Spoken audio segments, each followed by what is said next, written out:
Jane is a migrant domestic worker in Malaysia who came from the Philippines. As a domestic worker, she is in charge of her employer's house and provide care for the family members. Her tasks include cooking, house cleaning, and taking care of her employer's two kids.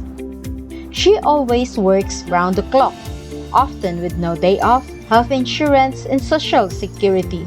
Her employer does not pay her salary every month, which makes her worry because she won't be able to send the money to her family home.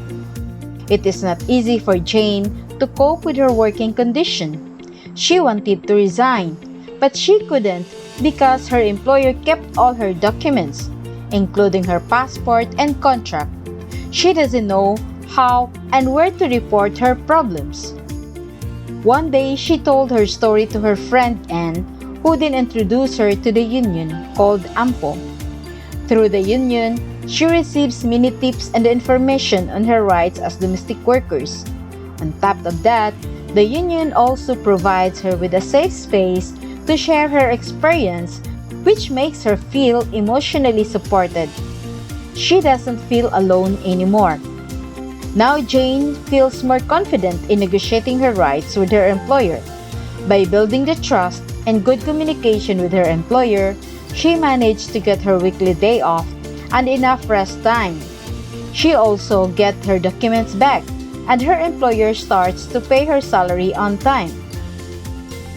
During her day off, she actively attends union activities. Besides getting various knowledge and skill, she's also able to help her friends who have problems and need advice. Her union, AMPO, was actively involved in the post-arrival orientation held by the Philippine Embassy in Malaysia, where the new migrant domestic workers can get information on their rights so they won't be trapped in a situation like Jane. Jane's story also happens to many other thousands of migrant domestic workers in Malaysia.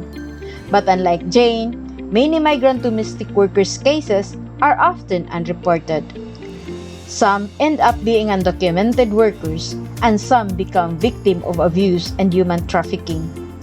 It is time for the government, employers, and society to value the contribution that migrant domestic workers has made to the country and society by recognize domestic workers as workers and guarantee rights in the labor law and or domestic workers law.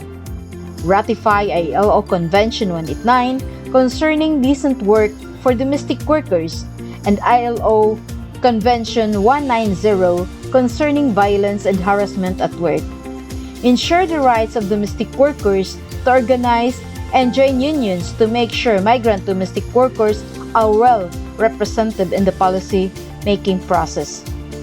Transform employers and public's attitude to create positive working environment which upholds migrant domestic workers' rights and dignity.